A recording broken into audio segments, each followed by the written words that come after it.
Essa noite podemos adorar ao Senhor juntos. Eu espero muito que você ainda esteja ligado e pronto para ouvir o que Deus tem para falar contigo, amém? Quero te convidar a abrir a sua Bíblia, livro de Êxodo, capítulo 2.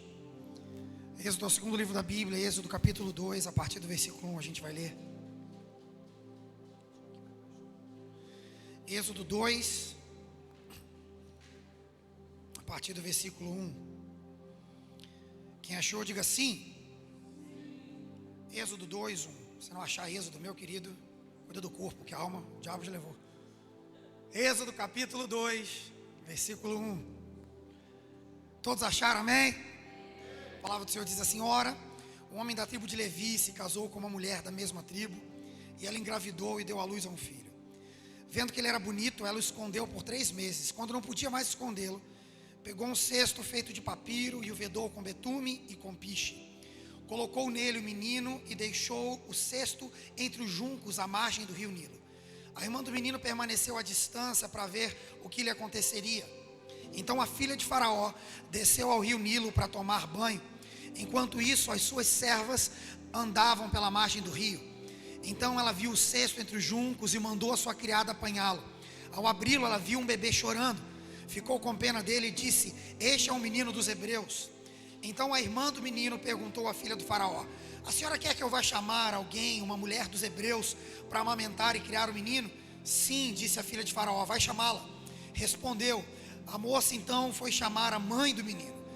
Então a filha de Faraó disse à mulher: leve este menino e amamente-o para mim, e eu te pagarei por isso. A mulher então levou o menino e o amamentou.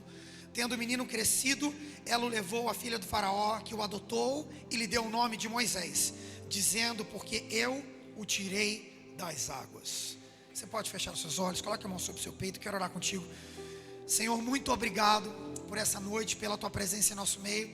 Obrigado por tudo que o Senhor já tem falado, movido neste lugar, Pai. Te damos total liberdade, Senhor Deus. Nossos ouvidos estão abertos para Ti, os nossos corações estão derramados diante do Senhor, Pai amado. Que o Senhor possa nos alinhar com a tua vontade, meu Deus amado, preparar-nos para aquilo que o Senhor tem colocado à nossa frente. É o que nós oramos a Ti e te agradecemos em nome de Jesus, amém. Você pode se sentar, meu querido. Moisés é um dos homens mais importantes da Bíblia, e esse aqui é o texto que nos fala do seu nascimento. Moisés, é difícil achar alguém na Bíblia que tenha sido tão importante quanto Moisés. Moisés foi o libertador do povo de Israel do Egito. Foi Moisés que praticamente criou a cultura judaica. Foi Moisés que desenvolveu o idioma hebraico, que até hoje se fala em Israel e em muitas partes do mundo. Israel foi o autor dos primeiros 5 livros da Bíblia. Moisés passou 40 dias com Deus no Monte Sinai. A Bíblia diz que o povo não conseguia nem chegar perto do monte, tamanha a glória de Deus, e Moisés estava lá em cima, envolto naquela glória. Quando ele desce com as tábuas da lei, que Deus escreveu com o próprio dedo e deu a ele. A Bíblia diz que o rosto dele brilhava tanto, porque ele passou 40 dias falando com Deus face a face, que o povo disse: Moisés, a gente não pode olhar para o seu rosto, que a gente não consegue olhar. Esse era Moisés, que depois de algum tempo construiu uma tenda, chamou de tenda do encontro. E a Bíblia diz que uma vez por dia ele entrava na tenda do encontro, e todo o povo de Israel parava tudo que estava fazendo, saía das suas tendas para ver, porque a Bíblia diz que quando Moisés entrava na tenda, a glória de Deus descia, a nuvem da glória de Deus descia, e Deus falava com ele face a face, como qualquer um fala com seu amigo. Esse era Moisés. Mas se você não entende o que está acontecendo aqui nesse contexto, esse texto que a gente leu parece até estranho, porque a Bíblia diz assim: um homem da tribo de Levi casou com uma mulher da mesma tribo, eles tiveram um filho, e ela o escondeu. Ela viu que o menino era bonito e o escondeu. Escondeu o menino? Isso não existe. Normalmente quando alguém tem um filho, ele não esconde, mostra para todo mundo. Tira foto, chama os vizinhos, chama os familiares, chama amigo, vem ver a criança, nasceu, está com saúde, parece comigo, parece com o pai, parece com o vô, parece com o irmão mais velho. Mas o que acontece aqui é que Moisés nasceu no dos piores momentos da história de Israel. O final do livro de Gênesis nos mostra o povo de Israel chegando na terra do Egito com 66 pessoas, e para fugir da fome. Eles chegam lá, o governador do Egito nessa época era José, que tinha um apreço do faraó. O faraó cuidou deles, deu alimento a eles, deu uma terra boa a eles. Mas depois de algum tempo a Bíblia diz que aquele povo começou a crescer. E o faraó que conhecia o povo morreu. Outro faraó começou a governar sobre o Egito. Aí a Bíblia diz o seguinte, que aquele faraó percebeu que o povo de Israel estava crescendo demais. Seus conselheiros se reuniram e disseram assim, seguinte, faraó, esse povo que hoje é nosso hóspede, eles estão crescendo mais do que nós. Daqui a pouco eles vão ter um povo maior do que nós, eles vão nos expulsar da nossa terra, eles vão tomar o que é nosso. Então faraó, faz alguma coisa. Eles tiveram uma brilhante ideia de tornar os hóspedes em escravos. O povo de Israel que estava morando ali, porque era cuidado pelo Egito, agora eles se tornaram escravos dos egípcios. Mas escute o que eu vou te falar, isso aqui é incrível. A Bíblia diz que mesmo sendo escravos, eles não pararam de crescer. Aí a Bíblia diz que os conselheiros chegaram, faraó, é o seguinte, não está dando não. A gente fez com que eles fossem escravos, mas eles continuam a crescer. Tivemos outra ideia, vamos dobrar o trabalho deles.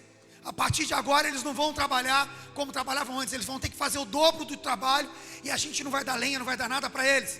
Agora eles vão morrer de fome, vão morrer de muito trabalho. Mas a Bíblia diz que ainda assim o povo de Israel continuava crescendo. Escute o que eu vou te falar. O crescimento que o povo de Deus vive não tem a ver com o trabalho das suas mãos, não tem a ver com o lugar onde ele está, ou se ele é escravo ou não, ou se ele está numa situação difícil ou não no mundo. O crescimento do povo de Deus tem a ver com o Deus que é o Senhor dele. Estou te falando isso, sabe por quê? Porque às vezes em lugares difíceis a gente pensa que a gente pode ser tomado pela dificuldade do lugar. O povo de Israel estava na escravidão, tendo o trabalho dobrado, e ainda assim eles continuavam crescendo. Porque o que fazia crescer não era o Egito, o que fazia crescer não é a facilidade do trabalho, o que te faz crescer na economia do país não são os seus pais, o dinheiro que você tem, a influência que você tem. O que te faz crescer ou morrer é o Deus que você decidiu confiar, é o Deus nas mãos de quem você deixou a sua vida. Ainda assim o povo continuava crescendo. Aí eles tiveram ainda mais uma ideia, vamos fazer o seguinte, vamos mandar as parteiras do Egito matarem os meninos. Toda vez que elas forem ajudar uma mulher hebreia a ter um filho, viu que é menino, mata o menino. Foi nesse momento que Moisés nasceu. E é por isso que a Bíblia diz que quando a mãe o viu que ele era bonito e o escondeu, porque ela não queria que ele fosse morto. E eu quero que você pense comigo que talvez não tivesse um momento pior para Moisés nascer. Ele não nasceu em uma época de alegria, ele nasceu numa época de escravidão. Ele não nasceu numa época de fartura, ele nasceu numa época de escassez. Ele não nasceu numa época de paz, ele nasceu numa época de guerra, de medo, de confusão. E eu estou te falando isso, sabe por quê? Porque às vezes a gente entrega os pontos da nossa vida. A gente desiste porque a gente olha a nossa volta e fala, cara, tão difícil. Eu nasci no lugar errado, na hora errada, na família errada, no país errado, na cidade errada. Se eu tivesse nascido naquela família, tinha sido melhor. Se eu tivesse nascido naquele país, teria sido melhor. Se eu tivesse nascido assim, assado, se eu tivesse tido isso ou não. Escute o que eu vou te falar. A vida do homem de Deus, quando eu olho para a Bíblia desse jeito, quando eu olho para a história da igreja desse jeito, Deus não prepara os seus filhos para os momentos fáceis. É nos momentos mais difíceis que Deus faz levantar os homens de Deus e as mulheres de Deus que Ele quer usar nessa terra. Então, se você olha para o seu lado e a situação é difícil, não reclame, celebre, procure em Deus qual o propósito dele ter te feito nascer nesse tempo tão difícil. Tem gente que está dando ao diabo o poder que o diabo não tem. A Bíblia diz que aquele que é nascido de Deus, o maligno não pode lhe tocar. Sabe o que eu quero te dizer? Que se você permanece em Deus, o que está acontecendo na tua vida não é o diabo que faz. Se é o diabo querendo te matar, já que o diabo não pode te tocar, é Deus. Se é Deus, é querendo te dar vida. Se é Deus, é querendo te fazer crescer. Então pare de reclamar e comece a celebrar. Eu me assusto com uma juventude fraca, frouxa, fajuta, que sonha em fugir do país. Ah, pastor, estou juntando dinheiro que um dia eu vou para a América.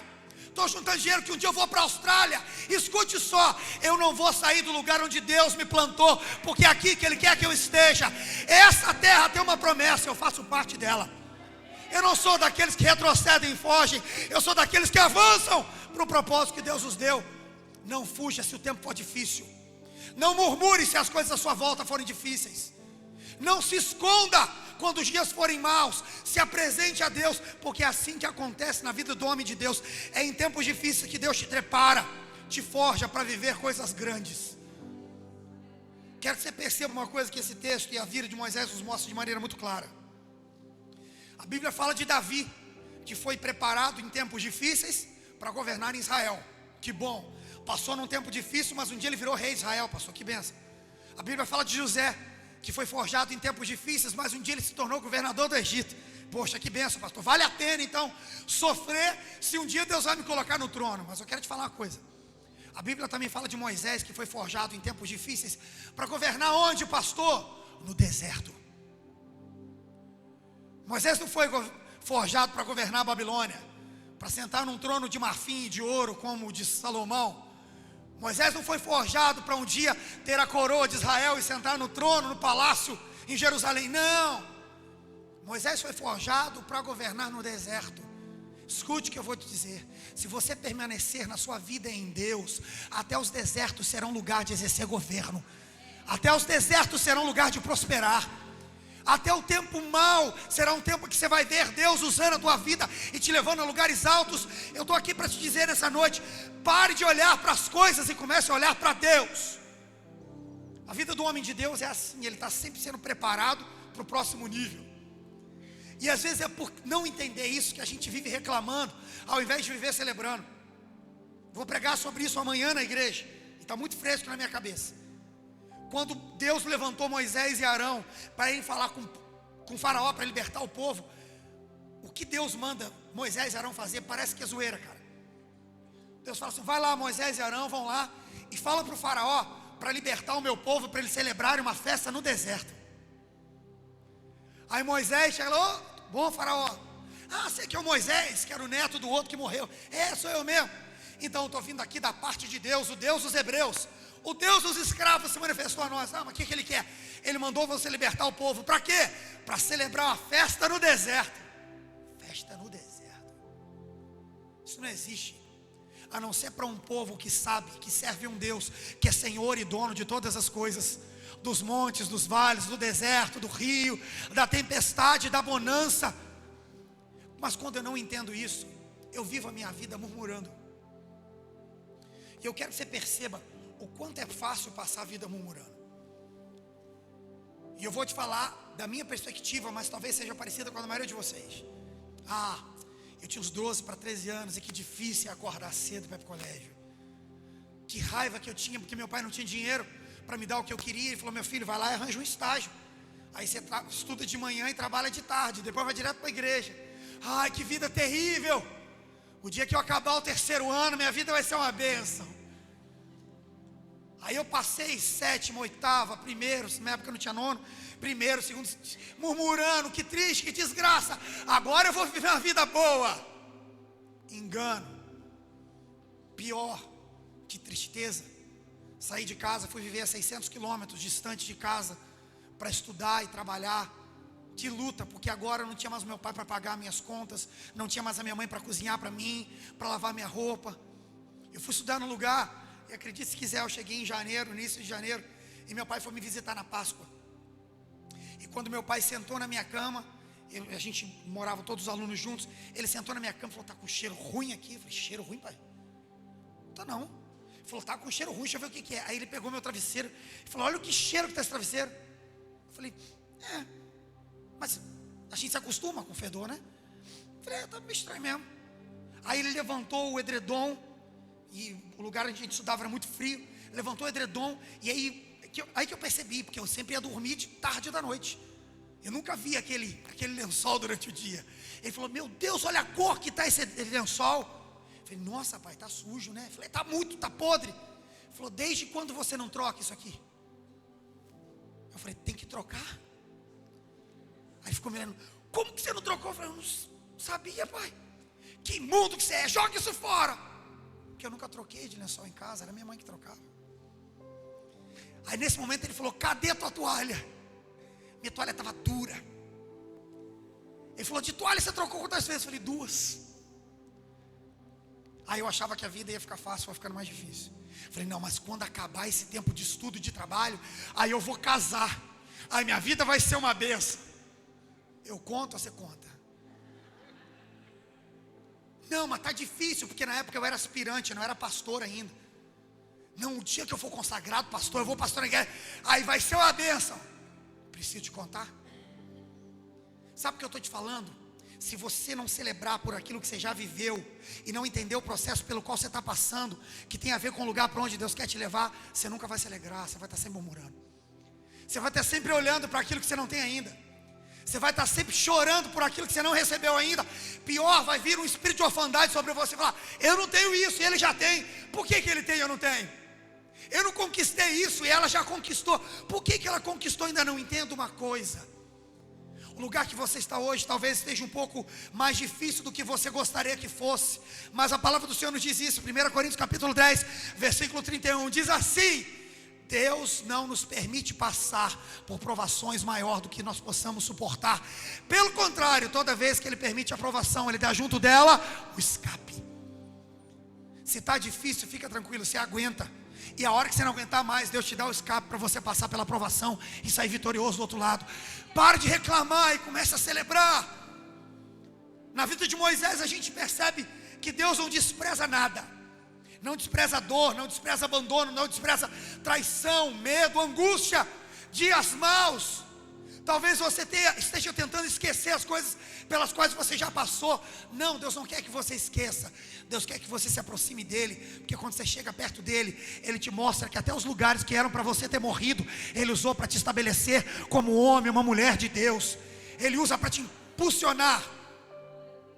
A vida de Moisés nos ensina algumas coisas. E o nascimento dele nos ensina coisas talvez até mais profundas. E a primeira coisa que eu quero falar contigo nessa noite é que Moisés nasceu escondido. E isso é totalmente contrassenso, totalmente incoerente. Porque quando uma família descobre que a mulher está grávida, é alegria. Hoje em dia o pessoal descobre o sexo do bebê com 2 semanas. Começa a preparar um chá revelação, um chá disso, um chá daquilo outro. A criança tem 1 mês e já tem nome. Um dia desse atrás uma pessoa chegou para mim: oi pastor, eu estou grávida. Eu fiquei olhando a barriga: nossa, é mesmo? Quanto tempo? Tem 2 semanas. Eu falei: puxa, que bênção, né? Eu falei: é pastor, é o Enzo. Eu falei: meu Deus, mas já sabe, já tem nome. A gente já está arrumando um quarto. A criança já nasce com nome, com quarto, quase com CPF, RG, tudo pronto. Já nasce com Instagram, com tudo. A gente vai visitar a criança no hospital e já tem uma coroa de flores, uma guirlanda na porta. Seja bem-vindo, fulano. Que coisa maravilhosa. É assim como a criança nasce. Qual é a lembrancinha que a gente vai dar para quem vai visitar no quarto, no hospital? Qual é a lembrancinha que a gente vai dar para quem vai visitar em casa? Ah, que maravilhoso. Esse é o nascimento normal. Foto para todo lado, homenagem para todo lado. Tem nada que dê mais engajamento do que bebê. Que coisa maravilhosa. Mas Moisés não nasceu nesse contexto. Moisés não foi desejado, não foi planejado, não foi projetado, não foi assim: o que você acha, Joquebede? Está na hora de a gente ter um filho, né? Só tem Miriam. Está na hora de a gente ter mais um, vamos tentar um menino? Ah, eu acho que é bom, Arão. Que ideia boa, acho que está na hora mesmo. Miriam já está crescidinha, vai poder até ajudar a gente a cuidar dele. Vamos, não teve isso. Quero que você pense comigo, entendendo o contexto dessa história. Pense comigo o dia que a esposa chegou e falou assim: Arão, estou grávida. Não brinca, você não fez isso não. A culpa é minha. Cara, como é que você deixou isso acontecer? Eu não acredito. Você imagina eles pensando todo dia: tomara que seja menina, tomara que seja menina, tomara que seja menina, porque se for homem vai morrer. Tomara que seja menina. Você imagina o seguinte, tentando esconder a barriga. Deixa ninguém ver a barriga, Joquebede. Porque se um vizinho linguarudo ver a barriga, vai olhar e vai falar assim: o meu filho morreu, o dela também vai. Porque raça desgraçada para ter inveja é o tal do irmão. Meu filho morreu, o dela também vai. O dia que eu ouvi a criança gritando, eu chamo as parteiras para matar. Você imagina que terrível foi a gravidez. Não tinha alegria de falar assim: ih, Arão, você chegou, ele chutou. Não tinha enxoval, não tinha quarto decorado, não tinha nome, não tinha nada. A Bíblia diz que Moisés nasceu antes das parteiras chegarem. Ela entrou em trabalho de parto em silêncio. Fica quieta, amor, para ninguém ouvir. Não grita não. Põe um pão na boca, para gemer com pão na boca, porque ninguém pode te ouvir. Ela deu à luz antes das parteiras chegarem. Eu lembro até hoje, quando a minha primeira filha nasceu, eu esperava que chorasse, porque todo mundo diz, quando a criança sai da barriga chora. E eu fiquei angustiado porque não chorou. E eu cheguei, doutora, não chorou, ela está bem. Então o pai espera isso. O Moisés foi assim, não. Imagina a mulher dizendo assim, amor, nasceu, tapa a boca do menino para ele não gritar. Moisés nasceu escondido. Ela olhou para ele e falou, é tão bonito, vamos deixar ele morrer não. Vou arranjar um lugar de esconder ele aqui em casa. E eu estou falando isso contigo, sabe por quê? Porque tem gente que também nasceu assim. Não foi planejado, não foi sonhado, não foi esperado. Eu vou te falar aqui de coisas que não é, eu estou inventando aqui. Não, você não faz ideia das coisas que eu como pastor já ouvi. De pessoas dizerem para mim assim, pastor, eu cresci ouvindo isso da minha mãe. Eu ia separar do teu pai porque minha vida com ele é um inferno. E quando eu ia separar dele, eu descobri que estava grávida de você. Eu estou nesse inferno até hoje por tua causa. Uma pessoa muito próxima a mim cresceu ouvindo a mãe dizendo o seguinte, o meu sonho era ser jornalista, eu me inscrevi na faculdade. E quando eu me inscrevi, eu descobri que estava grávida de 3 meses. Você acabou com meus sonhos. Eu morri como dona de casa, com muitos sonhos frustrados por tua causa. Quantas pessoas cresceram sabendo disso? Quem é meu pai? Não sei. Quem é minha mãe? Não sei. Eu cresci com a minha tia. Foi minha avó que cuidou de mim. Eu conheço casos assim. Mas e o teu pai mora na rua de trás? Não, mas eu não falo com ele não fala comigo. Quando a gente nasceu, ele não queria, ele entregou para minha avó. E foi minha avó é que é minha mãe, pastor. E sabe por que eu estou te falando isso? Porque se você não tiver isso resolvido em Deus dentro de você, você passa a vida toda escondido. Você passa a vida toda com pano enrolado na boca, para ninguém me ouvir. Eu fico triste com uma juventude que pede desculpa para tudo, que tem medo de se levantar, tem medo de falar, tem medo de andar, tem medo de viver. Eu fico desesperado quando a gente está na igreja e fala assim, adore ao Senhor. E eu vejo um monte de gente que aprendeu a viver escondido assim. Está com um pano amarrado na boca, não posso falar, ninguém pode me ouvir. Pastor, o que eu tenho que fazer? Eu tenho que fazer um curso de coaching então, porque vai me liberar. Pastor, eu vou na terapia. Não, pastor, eu preciso fazer alguma coisa para liberar os meus traumas. O psiquiatra, o psicanalista. Não! Você precisa ter um encontro real com Jesus. Você precisa entender que para Jesus a tua identidade não é baseada no teu passado. A tua identidade é baseada na tua origem. O teu passado é baseado no lugar que você nasceu, na casa que você morou, nome do teu pai, da tua mãe, o DNA do teu pai, da tua mãe. Mas a tua origem está em Gênesis 1:27, que diz assim: façamos o homem conforme a nossa imagem e semelhança, governe ele sobre as aves dos céus, sobre os peixes do mar, sobre as aves, sobre os animais que rastejam, governe sobre todas as coisas. A tua identidade está na tua origem está escrito lá, Filho de Deus. Não permita que o teu passado te faça continuar escondido. Não permita que o teu passado te faça ficar preso a vida toda nos mesmos lugares. Davi era o filho bastardo, até que um dia ele se encontrou com Jesus, até que um dia ele se encontrou com Deus. Ele não era lembrado pelo seu pai, não era lembrado pelos seus irmãos, mas Deus o escolheu para ser rei de Israel. E no final da vida de Davi, ele recebe uma palavra maravilhosa de Deus.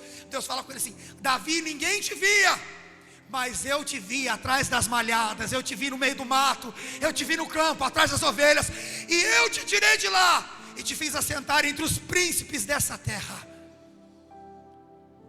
Tua família não te via, mas eu sei qual é a tua origem, eu te coloquei no lugar de origem de novo. A Bíblia fala de um homem chamado Elias. Elias tem uma história maravilhosa. Talvez não exista um cara mais perfeito na Bíblia do que Elias. Não tem um pecado, não tem um erro. Elias era santo, perfeito, imaculado. Eu quero que você preste atenção numa coisa. Na Bíblia a genealogia é muito importante. Toda vez que vai falar de alguém, diz filho do fulano, filho do fulano, filho do fulano. Elias é filho de quem? Você sabe? Não, ninguém sabe.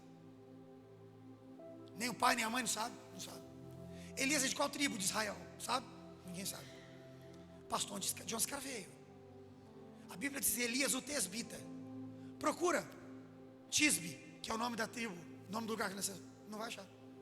Não vai achar. Quando eu estava no seminário, eu estudei. Falei, não, tem que achar de onde que veio esse cara, pelo amor de Deus. O cara mais santo da Bíblia não sabe de onde ele veio. Tem que saber. Ninguém sabe onde é o lugar chamado Tisbe. Possivelmente era uma aldeia de camponeses que tinha no máximo 2 famílias, e uma delas era de Elias. Sabe o que eu quero dizer? Elias não era nobre. Elias não tinha sangue azul, Elias não tinha descendência. Elias é filho do sacerdote, filho do levita. Elias mora no centro de Jerusalém. Elias é da tribo de Judá. Não, Elias é do meio do nada, desconhecido. E ainda assim Deus o usou. Escute o que eu vou te falar. Não interessa de onde você vem, não interessa como você viveu ou quem você é hoje. Quando eu tenho um encontro real com Jesus, o que passa a definir a minha vida não é o lugar por onde eu passei, é o lugar onde eu vou decidir andar daqui para frente. Tem pessoas que estão tão escondidas e amarradas no seu passado. Eu vivo isso muito lá na igreja. Chega assim: pastor, eu estou chegando aqui, eu gostei muito da igreja, eu vou ficar. Puxa, irmão, que bênção, seja bem-vindo. Não, mas eu preciso falar da minha vida para você. Precisa? Preciso contar minha história? Não, precisa não. Não, pastor, eu preciso falar. Não, você não precisa. Se você quiser falar, eu te escuto. Agora, precisar, não. Quando Jesus foi lá na praia e entrou no barco de Pedro, Tiago e João, Jesus perguntou para eles do passado deles. Oi, Pedro, Tiago e João, gostei muito de vocês, hein? Preguei do barco de vocês, vocês viram a pesca maravilhosa que vocês fizeram? Gostei. E eu estava precisando de uns caras para me ajudar aí no trabalho que eu vou fazer nos próximos 3 anos aí. Gostei de vocês. Mas antes eu queria saber, vocês estão no primeiro casamento ou no segundo? Vocês já usaram drogas? Já foi preso? Você já fez alguma coisa? Já matou alguém? Me dá aí o teu CPF, que eu vou jogar aqui para puxar a tua capivara, para ver se não nada consta, está tudo certo, se não tem nenhuma pendência. Não. Jesus não olha para o passado. O que Jesus faz é apontar o destino e o futuro. Ele fala assim: deixa esses peixes aí que eu vou fazer de vocês pescadores de homens. Quando Jesus vem até você, Ele ignora o seu passado, Ele transforma o teu presente e Ele te dá um destino de glória. Você não precisa ficar preso lá. A Bíblia diz que a mãe de Moisés o escondeu durante 3 meses. Quando ela não podia mais escondê-lo, a Bíblia diz que ela o tira de casa. Quero que você pense aqui uma coisa. No caso de Moisés, ele pôde ser escondido enquanto ele não tinha crescido. Mas uma criança de recém-nascida, até 3 meses, ela cresce, ela se desenvolve, ela começa a ter um monte de vontade, se mexe, grita, faz pirraça. Por isso que a Bíblia chega assim: depois de 3 meses, ela não pôde mais escondê-lo. Escuta, deixa eu te falar uma coisa aqui, tome posse disso. Essa história de Moisés nos ensina uma coisa muito interessante. Sabe como é que você faz para sair do esconderijo? Você precisa crescer. Quem cresce, acaba com o esconderijo. Quem cresce, não cabe mais o esconderijo. Seja o esconderijo que você construiu para você mesmo, ou que os outros construíram para você. Você não precisa brigar. Talvez você está aqui: puxa, pastor, você falou a verdade. Meu pai e minha mãe me criaram, me subjugando. Pastor é meu patrão, é meu pastor, é meu líder, é um irmão que tem lá na igreja, é meu irmão mais velho, é uma avó que eu tenho. Então hoje eu vou brigar, falar assim: ninguém me esconde mais. Não, você não precisa. O que você precisa fazer é crescer. Porque quando você cresce, o esconderijo no qual te colocaram não serve mais para você, não te cabe mais, porque você cresceu. E deixa eu te falar uma coisa, que isso aqui é muito importante. O lugar de crescer na vida cristã é exatamente esse: no esconderijo. Pastor, me esconderam, me mataram. Escute o que eu vou te falar: continue escondido, crescendo em Deus, porque no dia que você tiver crescido o suficiente, Jesus quebra o esconderijo e fala: agora você está pronto para ir. 6 anos atrás eu passei um tempo de esconderijo. Fui punido e quase morto pelos meus líderes. 2018, naquele ano eu tinha convites para pregar na Argentina, na Bolívia, no Uruguai, no Paraguai, Rondônia, no Amapá, no sul inteiro do país. O único lugar que eu não tinha convite para pregar no país inteiro era no Nordeste. O ministério está voando. Nossa, estou voando pra caramba. A igreja crescendo e bombando. Me enfiaram dentro de uma caixa.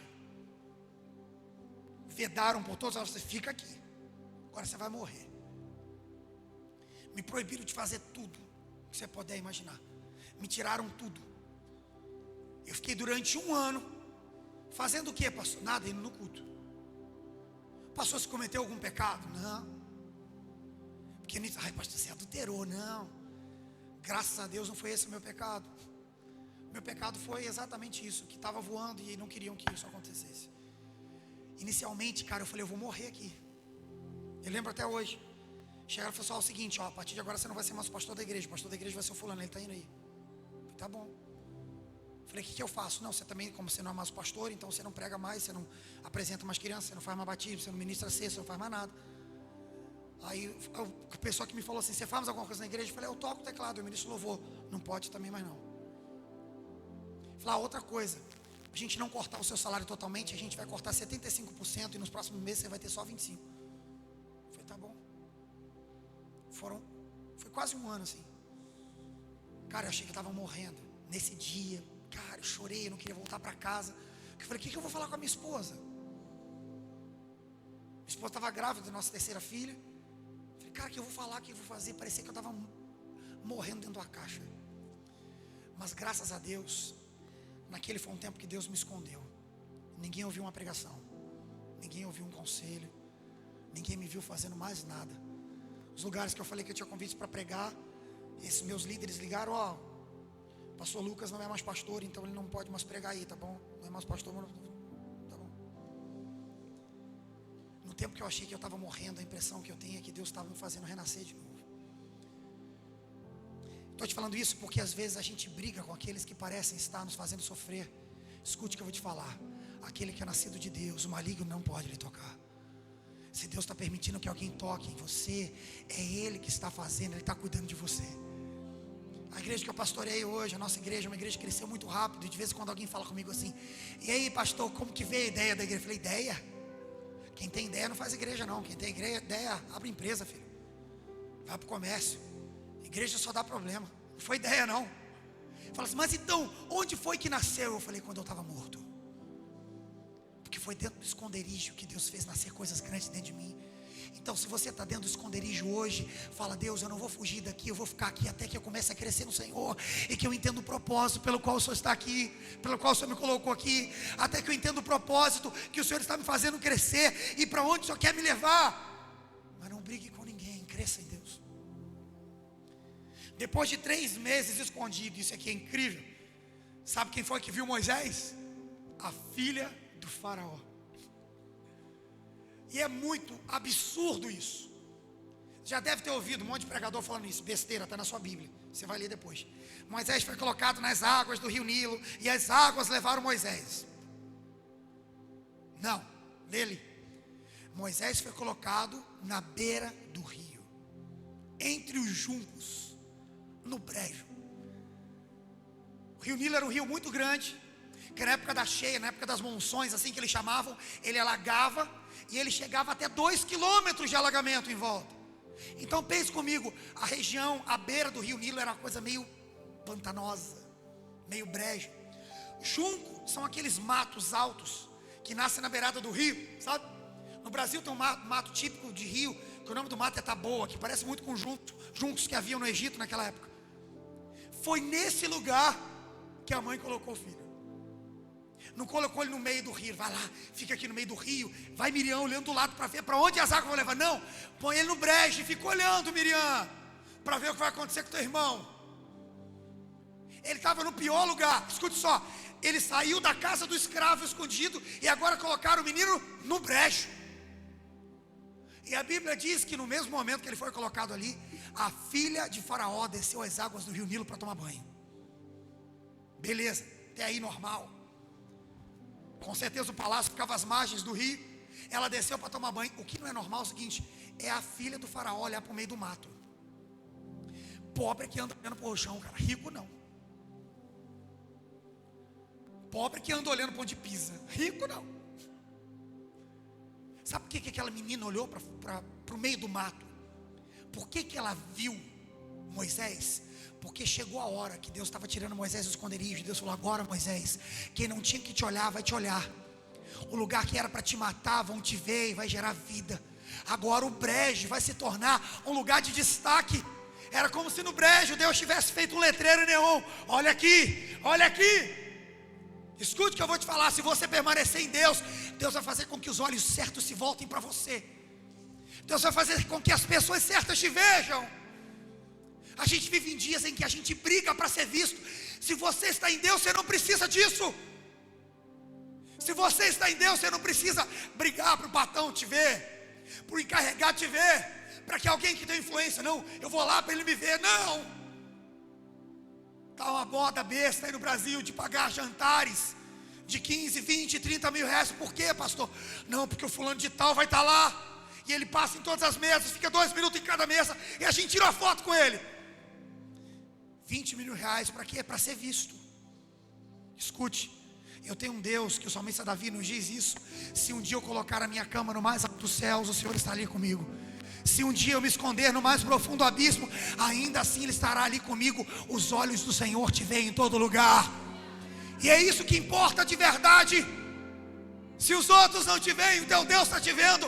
É isso que te interessa, porque é Ele quem te dá propósito, Ele quem te dá identidade e destino. Aquela mulher viu Moisés onde ninguém mais veria.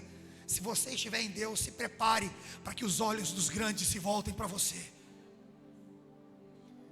O meio com todo amor, com todo temor, mas também com toda a verdade. O meio dos pastores é um dos mais terríveis. Eu vivi nisso a vida toda. Eu sou neto de pastor, filho de pastor. Difícil. Tem um monte de pastor aqui, aí, canta aqui tua igreja recada. Tem quantos membros lá? Ó, se falar uma coisa, o fulano está sempre vereador, vamos apoiar ele, porque se a gente tiver, é isso. E algumas vezes quando eu estive no meio de pastores, foi isso que eu ouvi: não, porque você precisa disso, você precisa daquilo outro, você precisa daquilo outro. Não, porque você tem que se envolver com a política. Deixa eu te falar, eu vou te apresentar o fulano, que ele, não precisa não. Não, não precisa não. Está tudo certo, não precisa de nada disso. Preciso que Deus me veja. No último fim de semana eu fiquei assustado. A gente teve um espetáculo de Páscoa e na sexta-feira eu recebi uma mensagem da secretária do prefeito. Nunca falei com essa mulher. Não sei nem quando arranjou meu telefone. Falou: ô pastor Lucas, tudo bem? Você é o pastor da nossa igreja? Eu falei: é. Falei que o prefeito queria saber se ele pode ir no domingo à noite. Eu falei: pode. Com certeza. Ah, ele vai então aí, vai com fulano de tal, vai com fulano de tal. Você pode receber? Eu falei: posso. Ah, muito obrigado então, pastor. Eu falei: ah, deve vir não. Nunca fiquei lá puxando o saco dele. Nunca fiquei lá: ô prefeito, vem cá. Não, jamais. E de repente, faltando 2 minutos para o culto começar, a pessoa falou: pastor, o prefeito veio. Eu falei: não acredito.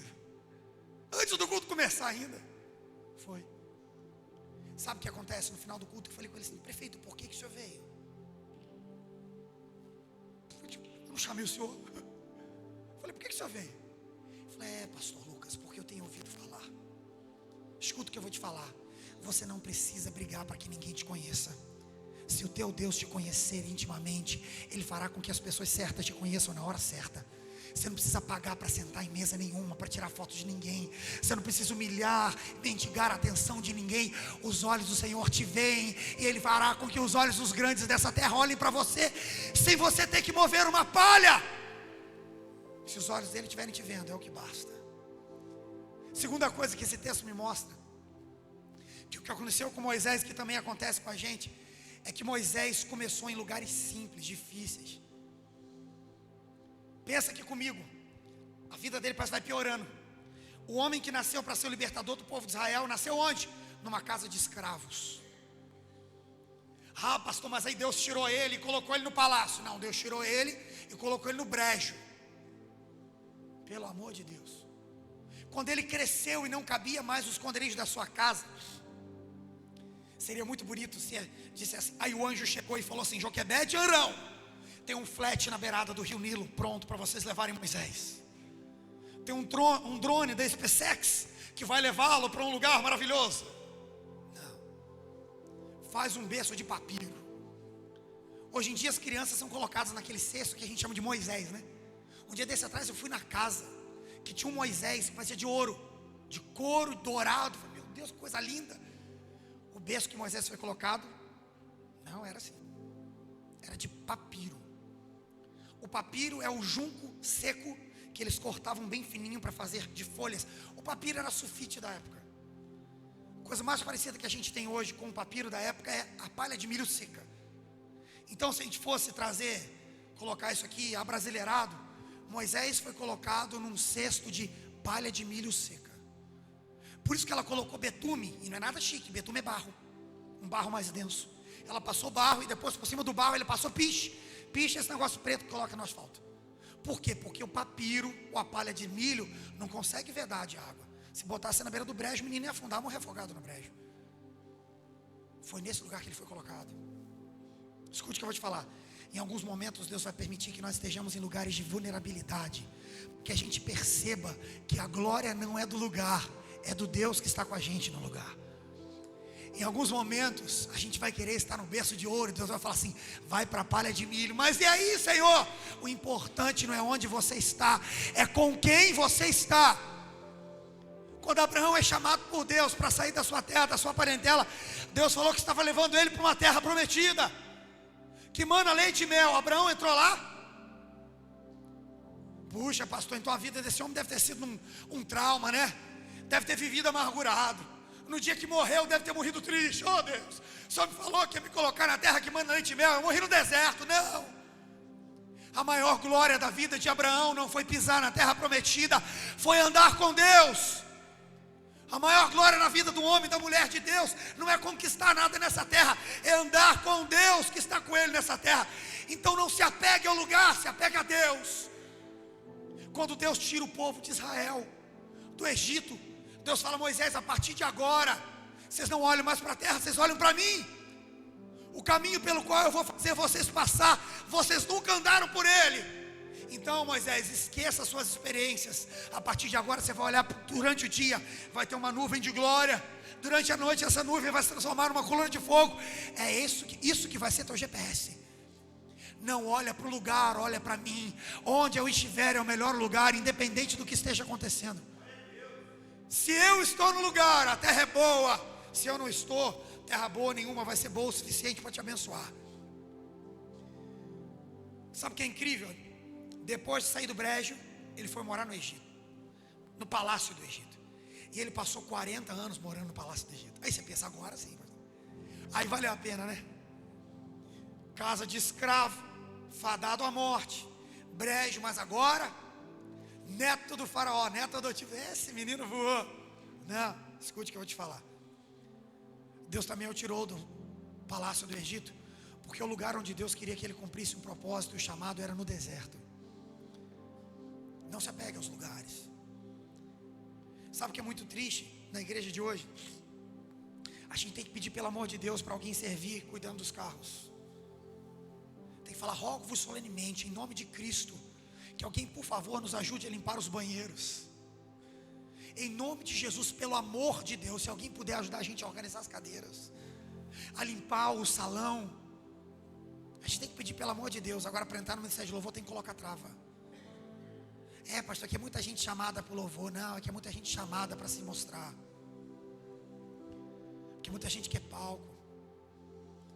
Você quer saber se a pessoa adora a Deus de verdade ou não? Tira o microfone da mão dele. Você quer saber se é um servo de verdade? Fala assim: ó, a partir de hoje você não vai mais ser líder disso aqui. Você não faz ideia quantas vezes eu vivi isso. Não, esse fulano é maravilhoso, é um líder maravilhoso, é um homem de Deus, uma mulher de Deus. Ô Marcos, obrigado por você servir até aqui. A partir de agora não vai ser mais você que vai ser o líder, vai ser a Nice que vai ser a líder. Acabou. Vai embora da igreja, bravo, nervoso, sai falando mal de todo mundo. Não se apegue aos títulos. É triste como às vezes as pessoas chegam lá na igreja: oi pastor, tudo bem? Tudo bom, prazer. Prazer, meu nome é Missionário César. Missionário, diferente o nome, nunca vi esse nome. Missionário. Não, missionário não, meu nome é César. Tá, missionário não. Achei que fosse missionário. Pastor, meu nome é Apóstolo. É Apóstolo, senhor? Que nome diferente, Apóstolo, nunca vi. Incrível, eu vou te falar uma coisa: o fator é reverso, porque você cria uma contra-expectativa. Tem gente lá na igreja que chega no início do culto: oi, tudo bom? Aí tem gente que vai comentar, fala: oi, tudo bom, prazer, meu nome é Tiago. Eu falo: prazer, meu nome é Lucas, seja bem-vindo. Aí no final do culto: puxa, você que era o pastor e não falou. Eu falei: você me perguntou meu nome é Lucas, meu nome não é pastor. Pastor é meu chamado. A minha identidade não está no que eu faço, a minha identidade está naquilo que Deus gerou dentro de mim. Mas quando as pessoas se apegam a isso: agora eu não sou mais, acabou. Deus está nos chamado nesse tempo para pessoas que não vão carregar uma patente gloriosa. Vamos chamar aqui o missionário, o pai apóstolo, a irmã pastora, a presbítera. Não. Esse é o tempo que alguém nem vai saber teu nome, vai dizer assim: quem foi aquele jovem? Um dia desse atrás eu fiquei tão feliz na igreja. Uma pessoa me procurou no final do culto chorando. Falou: pastor, eu aceitei a Jesus, mas assim, pastor, eu estava o culto todo assim, eu não estava entendendo nada. Mas na hora do apelo, parece que alguém pegou na minha mão e me levou lá para frente. Eu falei: sim, e aí, pastor, a pessoa começou a orar no meu ouvido. Eu não ouvi nada, pastor, nada que cantou, nada que você falou. E a pessoa começou a falar toda a minha vida. E eu estou procurando essa pessoa desde que o culto acabou e não acho. Eu falei: não sei, cara, se é alta, baixa. Pastor, uma morena do cabelo azul. Cabelo azul? Aqui na igreja não tem. Pastor, você tem? É o moreno do cabelo meio azulado. Pastor, eu falei: não tem não. Falou: pastor, será que foi um anjo? Eu falei: foi uma anja. Você pode ter certeza que foi uma anja que falou contigo. Na semana seguinte, eu vi que a irmã que ela falou que do cabelo vermelho, é porque o cabelo dela era, perdão, cabelo azul, é que o cabelo dela era vermelho. Naquela semana ela tinha pintado de azul, eu não tinha visto. Cheguei e falei: fulana, foi você que semana passada pegou na mão de uma pessoa, levou lá para... Fui eu que orei por ela. Falei: rapaz, você nem sabe. Quando você for usada por Deus, eu não sei o nome, eu não sei quem é, eu não sei qual o título, mas eu sei que Deus usou aquela menina do cabelo azul para transformar a minha vida. Esse é o tempo que Deus quer que te dê frutos dessa forma. Como é que é o nome dela? Não sei, cara, mas aquilo que fluiu dela é inesquecível. Eu vou ter 90 anos de idade, vou saber qual o nome dele, eu nem sei. E o Instagram também não sei, qual que é a arroba, não faço ideia. Mas quando ele abriu os lábios, quando ele olhou para mim, quando estendeu as mãos, fluiu algo do céu. Deus quer te colocar em lugares onde que vai fazer diferença. Não é o título, não é o lugar onde você está, é aquilo que de Deus flui através de você e sobre você. Não é o que tem à tua volta que te define, é aquilo que habita dentro de você. Nisso ninguém pode tocar. A terceira coisa que esse texto me mostra é que Moisés foi tirado das águas. E é muito triste até de olhar o nome de Moisés, muito sem graça. Porque a gente olha os nomes na Bíblia, os nomes têm um peso tão grande, né? Davi quer dizer amado de Deus.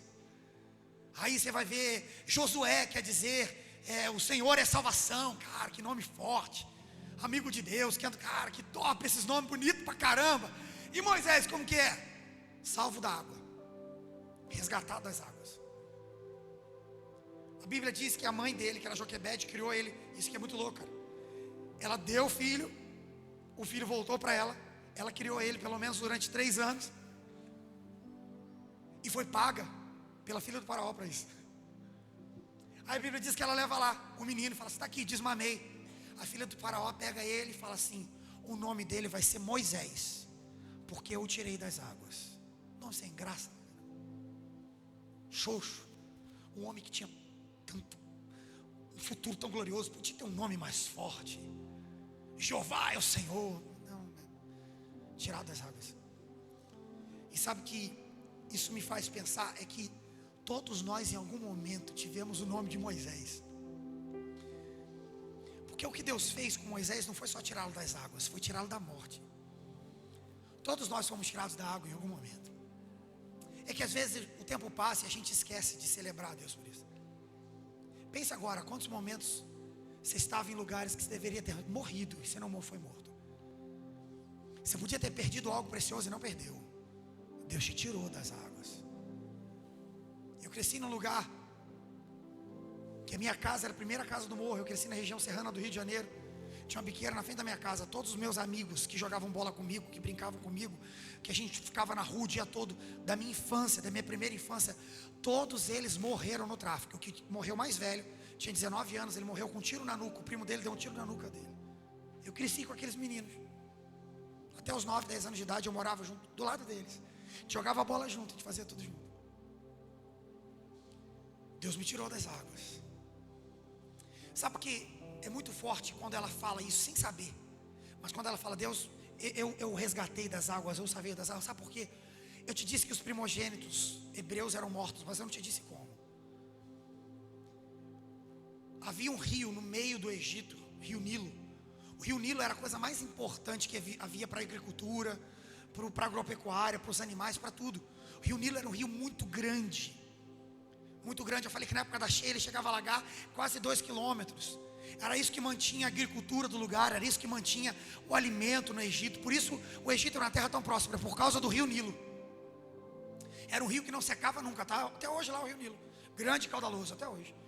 O rio Nilo é verde, as águas dele são verdes por causa das algas que nascem no fundo dele. Mas para os egípcios não. Os egípcios achavam que o rio Nilo era verde por causa do deus Osíris, que era o deus deles. Um deus feio, que tinha uma cabeça que parecia um alien, e que tinha pele verde.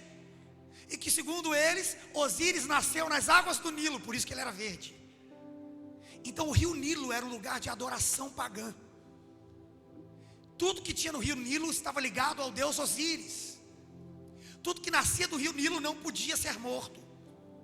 Tinha praga de rã, não mata, porque está vindo do Nilo, não pode matar. E uma coisa que era infestado no rio Nilo naquela época era jacarés e crocodilos. E eles entendiam que os jacarés e os crocodilos faziam parte do culto a Osíris. Quando eles iam sacrificar algo a Osíris, eles não botavam fogo como o povo de Deus fazia em Israel. Eles jogavam no rio, para que os crocodilos viessem e comessem o sacrifício. Quando os egípcios tiveram a ideia de matar os meninos judeus, essa foi a ideia. A gente mata os meninos e ainda adora Osíris. Quando as parteiras egípcias viam que era menino, elas pegavam o menino, tiravam do pai e da mãe e o jogavam no rio Nilo, para ele ser morto pelos crocodilos, pelos jacarés. Pastor, que desgraça, né? Foi nesse lugar que Moisés foi colocado. O brejo do lado do rio, onde deveria ser morto, foi o lugar que serviu a ele de destino. As águas que deveriam tê-lo matado, foi naquelas águas que a filha de Faraó olhou e falou assim: tem alguma coisa lá, pega lá para eu ver o que é. Sabe o que é incrível? Um dos fatores mais marcantes da história de Moisés foi na hora que o povo de Israel fugiu do Egito e eles estão diante do mar vermelho, das águas. E ele fala: Deus, e agora o que eu faço? Tem um mar na frente, Pirrairote de um lado, outro monte do outro, e o pessoal está dizendo que o exército egípcio está vindo. Deus fala assim: Moisés, por que você pergunta para mim o que fazer? Fala para o povo de Israel marchar. E a Bíblia diz que quando o povo de Israel começou a marchar, através do poder que Deus liberou sobre a vida de Moisés, as águas se abriram. Aquele que deveria ter sido morto nas águas, Deus fez com que as águas fossem o lugar de destino. E agora Deus lhe deu autoridade sobre as águas. Escute, os lugares onde você deveria ter morrido, é desses lugares que Deus vai te tirar para a vida, para o destino e para o propósito que você tem que cumprir nessa terra. Você não precisa ter medo das coisas que estão à sua volta. Deus também está tirando, e lugares de morte se tornarão lugares de vida, de chamado, de vocação para você. A Bíblia diz que quando ela pega o cesto e ela abre o cesto, a Bíblia diz que o bebê está chorando. Normal um bebê de 3 meses chorar. Até os 6 meses de vida a criança não sabe que é autônoma, ela acha que ela está grudada à mãe. Então quando o bebê fica longe da mãe, ele se sente abandonado, largado, rasgado ao meio. Por isso que Moisés estava chorando. O menino, o bebê Moisés, chorou porque estava longe da mãe. E ela abriu e viu ele chorando. O problema é que tem homens e mulheres de 20, 30, 40, 50, 70 anos que ainda estão chorando por tudo que Deus faz. Entenda que o que estava acontecendo com Moisés não era desgraça, não era problema. Era um plano perfeito de Deus que estava se cumprindo na vida dele. Deus estava levando ele no lugar certo, na hora certa, para ser visto pela pessoa certa. Moisés, o bebê, estava chorando porque ele não entendia isso. Agora entenda, Deus está te trazendo um lugar para dizer: quando as coisas forem difíceis, para de chorar e começa a celebrar. Quando as coisas à sua volta forem difíceis, não tenta fugir do lugar que eu te coloquei. Se entrega ao plano de Deus. Tem gente brigando porque ele quer fazer do seu jeito, porque ele, pastor, é porque eu acho que não devia ser dessa forma. Ele quer saber mais do que Deus, e ele quer dar o método para Deus como tem que ser na sua vida. Quero concluir te falando de algo que Deus tem falado muito comigo nos últimos tempos. Início desse ano foram dias muito difíceis, muito difíceis. Em um desses dias eu estava lendo um texto na Bíblia que eu já tinha lido várias vezes, mas naquele dia parecia que foi a primeira vez que eu tinha lido. Jesus diz assim para os discípulos: eu vos tenho dito essas coisas para que vocês tenham paz em mim. Aí ele continua dizendo uma parte que é muito famosa: no mundo vocês terão aflições, mas tenham bom ânimo, porque eu venci o mundo. Essa parte é conhecida. Agora a primeira parte quase ninguém fala. E ele diz assim: eu tenho vos dito essas coisas para que vocês tenham paz em mim. Naquele dia, cara, Deus falou: Lucas, você não vai ter paz em nada nessa terra se não for em mim. Porque às vezes a gente está assim: não, eu vou ter paz quando eu terminar esse curso. Não, eu vou ter paz, pastor, porque agora eu estou solteiro. Quando eu arranjar a namorada, a mulher de Deus, um homem de Deus, aí eu vou ter paz. Quando eu pagar o casamento, quando eu quitar a casa, quando eu comprar o carro, quando eu pagar esse financiamento, eu vou ter paz. Não, tua paz nunca estará nas coisas. E sabe o que é estranho aqui nesse texto? A lógica também é inversa. Jesus começa falando de paz e depois ele fala de aflição. Normal seria falar assim: ó, vocês vão ter aflição, mas vocês vão ter paz em mim. Não, mas ele começa falando de paz. Escute o que eu vou te falar. Quem está em Jesus, quando a aflição vem, ele já recebeu a paz suficiente para passar pela aflição. Ele te dá paz antes da aflição, mas você precisa descansar nele. Talvez os dias estejam sendo aflitos demais. Deus te trouxe um lugar para descansar nele. Ah, pastor, vou descansar porque agora o fulano disse que vai arranjar um emprego para mim. Ah, pastor, o encarregado lá da empresa falou assim: ó, vamos te efetivar semana que vem, hein? Nada nessa terra vai te dar paz. Só em Jesus você vai ter paz. Pastor, perdi o emprego. Não interessa, não era emprego que me dava paz, é Jesus. Pastor, apareceu um problema aqui, ó, que eu não imaginava na minha família. Não tem problema. Quem te dá paz não é a tua família, quem te dá paz é Jesus. Estou te falando porque talvez você esteja se sentindo nesse tempo como Moisés, preso no brejo. E aí, Deus, e agora? Está cada vez pior. Essa noite Jesus te trouxe um lugar para dizer assim: descansa em mim, porque sou eu que cuido do teu passado, do teu presente, e sou eu que tenho o teu futuro nas minhas mãos. Quero te convidar a se colocar de pé no seu lugar, meu querido. Eu quero orar pela sua vida, quero orar junto contigo.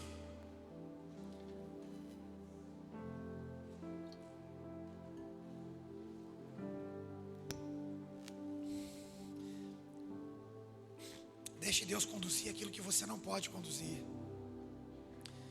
Às vezes a vida é tão pesada que a gente tenta fazer coisas que a gente não consegue fazer. A gente tenta controlar situações que a gente não tem controle sobre elas. A gente tenta fugir de lugares que Deus está me plantando, e aí faço uma força para chegar no final. Não precisava ter feito essa força, não adiantava ter feito essa força. Jesus está te chamando um lugar para descansar nele e descansar em Deus. Ah, pastor, então eu não vou fazer nada. Vai. A Bíblia diz que aqueles que esperam no Senhor renovam as suas forças, sobem como águia, correm e não se cansam, caminham e não se fadigam.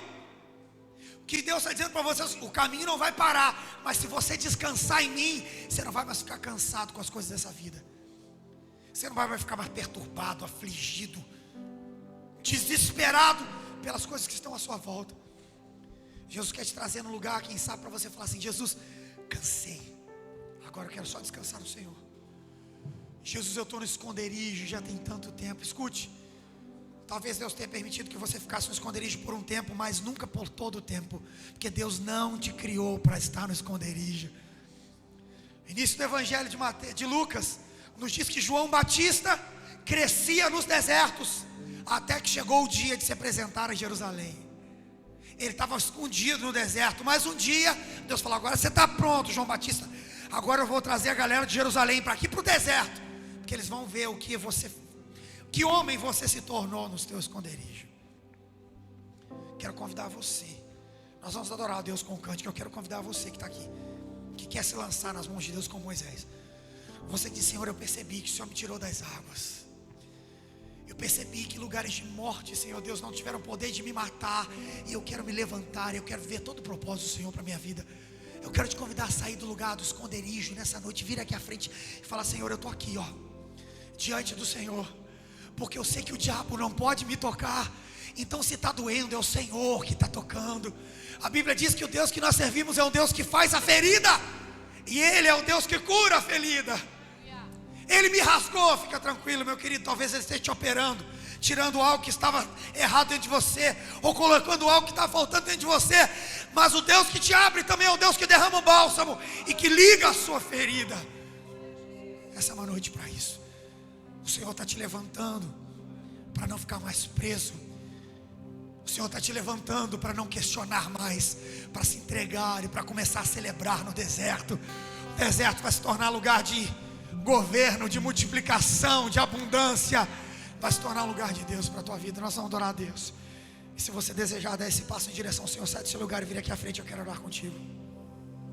Oh, se você rasgar o céu apenas mais uma vez,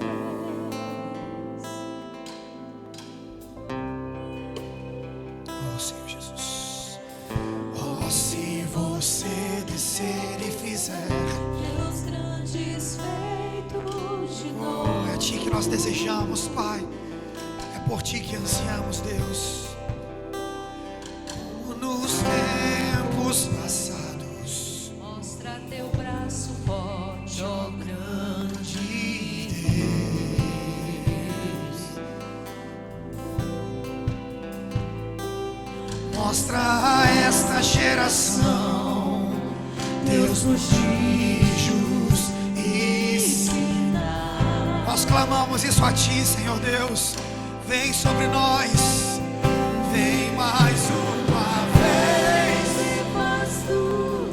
Vem, realiza a Tua vontade em nós, Pai. Vem, nos coloque no lugar certo, na hora certa. Vem e faça-nos andar segundo a Tua vontade, Deus. Faz a eternidade se alinhar com o natural, oh Senhor. E da terra nós que somos pó, clamamos, aviva-nos, aviva-nos, aviva-nos, Senhor. Fere, Deus, fere meu coração com uma ferida de fome por Ti. Fere meu coração com uma ferida de sede por Ti.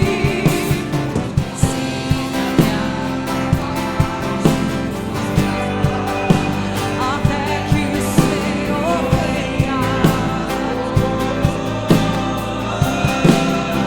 Até que o Senhor venha, eu vou clamar. Até que o Senhor venha, eu não vou descansar. Até que o Senhor venha, eu vou gastar a minha oh Deus, diante do Teu altar, diante do Teu altar.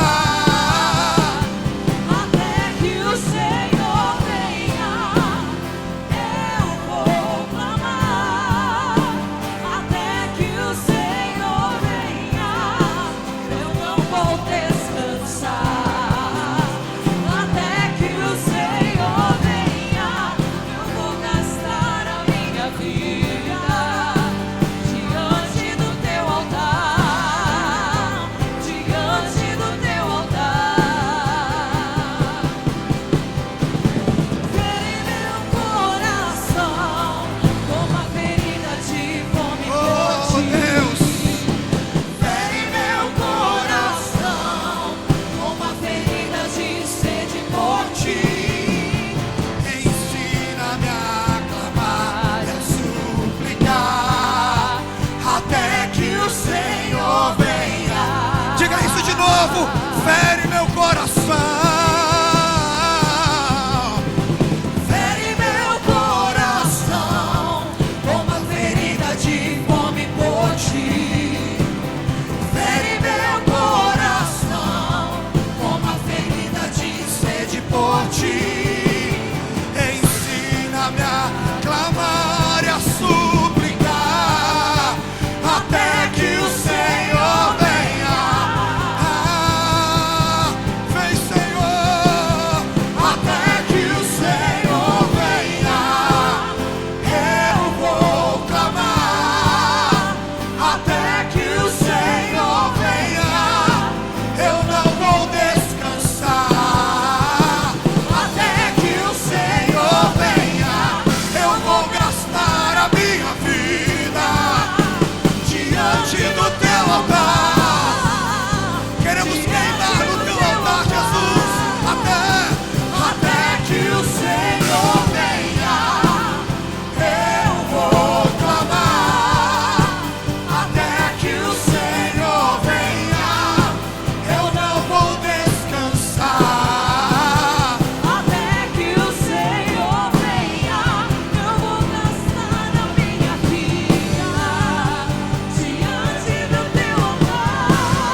estava no Egito, mas ele não era egípcio.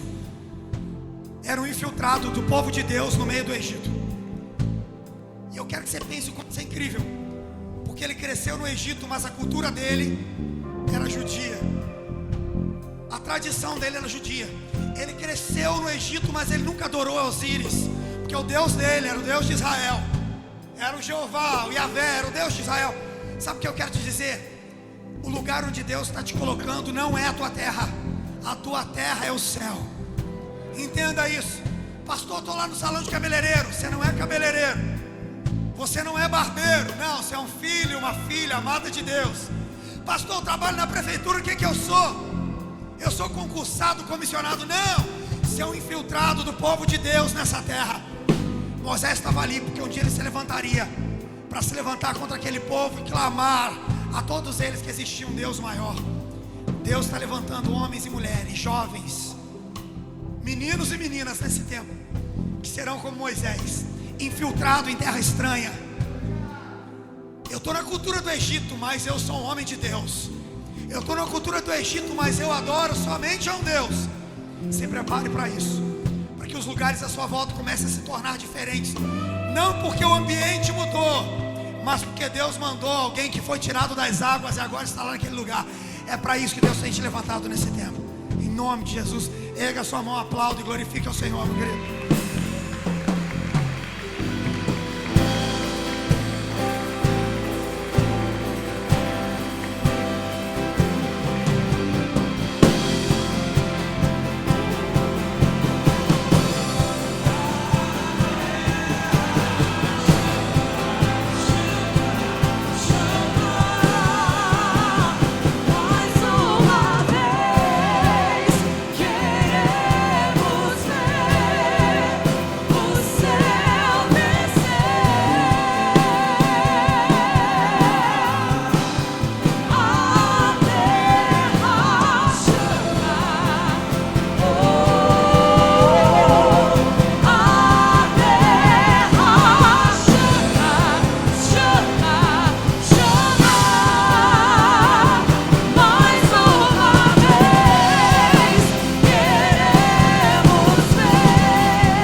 Pode aplaudir ao Senhor nessa noite? Aleluia. Quantos foram abençoados aqui nessa noite? Amém, queridos? É bom estarmos juntos. É bom essa unidade da igreja. A igreja é do Senhor. O Senhor é o Senhor da igreja. E nós louvamos ao Senhor por isso. Todas as vezes em que placas são quebradas, o reino é estabelecido, o nome do Senhor é exaltado, e o que nós vemos é essa manifestação de Deus no nosso meio. Agradeço a cada igreja que está aqui nessa noite, a nossa igreja, Avivamento Bíblico, a comunidade, que esse trabalho possa se alastrar para outras igrejas. Jovens que precisam ouvir do que você ouviu nessa noite. Jovens que precisam presenciar o que nós presenciamos aqui nessa noite. E que você e eu sejamos esse arauto do Senhor, aquele que vai levar a palavra, aquele que possa entender que não sou eu, mas somos nós. E há um Senhor, o reino estabelecido acima de todas as coisas. Agradeço ao pastor Lucas, tão carinhosamente atendeu ao convite, ao Bruno, que se colocou em poder organizar. E como o pastor Lucas falou da dificuldade de se relacionar com pastores, o Bruno viu um pouquinho dessa briga que é, mas eu fico feliz de saber que você está aqui nessa noite e que você estando, o Senhor também está, porque Ele prometeu que estaria onde você estivesse. Quando nós encerrarmos aqui, ali fora tem um cachorro quente, tem um suco, para nós podermos comer juntos, ter um tempo de comunhão, e que o Senhor te abençoe. Vamos dar as mãos, queridos, vamos fechar os corredores, como igreja do Senhor, vamos fechar os corredores, dar as mãos, e nós vamos orar nesse momento. Uma palavra que deixa bem claro da nossa paternidade e da responsabilidade que o Senhor nos chamou, daquilo que Deus tem nos chamado, e que você entenda isso e viva em nome de Jesus Cristo. Pai querido, eu quero te louvar, te agradecer por essa conferência, um tempo tão lindo, tão especial, que o Senhor estabeleceu nessa noite, nesse lugar. Mas quero pedir, ó Pai, que não fiquemos somente numa reunião, mas que seja estabelecido, ó Deus, nos nossos corações, quando nós entendemos que o propósito é muito maior do que eu, é muito maior do que uma placa, o propósito é muito maior do que aquilo que eu tenho feito, mas o propósito é levar a palavra de Deus a toda criatura, sermos luz, sermos sal, influenciarmos, quebrarmos barreira e deixarmos que o Espírito do Senhor venha reinar sobre cada um de nós. Pai, nessa noite eu quero pedir que o Senhor venha falar de forma sobrenatural em nossas vidas, e que essa palavra não fique somente estabelecida naquilo que ouvimos aqui, mas que possa ecoar em nossos corações e entendermos que, apesar de estarmos no mundo jaz do maligno, o Senhor é Deus que nos guarda, o Senhor é Deus que faz a obra, o Senhor é Deus que nos chama, e nos chamando, nos capacita em ir. Eu quero te agradecer, ó Pai, pelo teu amor e pela tua infinita bondade, que tem alcançado nossos corações e nos transformado a cada dia. Abençoa cada vida que aqui está, amanhã nas suas igrejas, nos seus afazeres, que a tua graça e o teu poder nos fortaleça a cada momento. Oramos em nome do Senhor Jesus Cristo. Você pode dizer amém, queridos? Antes de você ir embora, dá um abraço quem está do teu lado aí e fala: foi bom estar com você nesse tempo. Que Deus te abençoe, que Deus te guarde. Vai na paz do Senhor Jesus.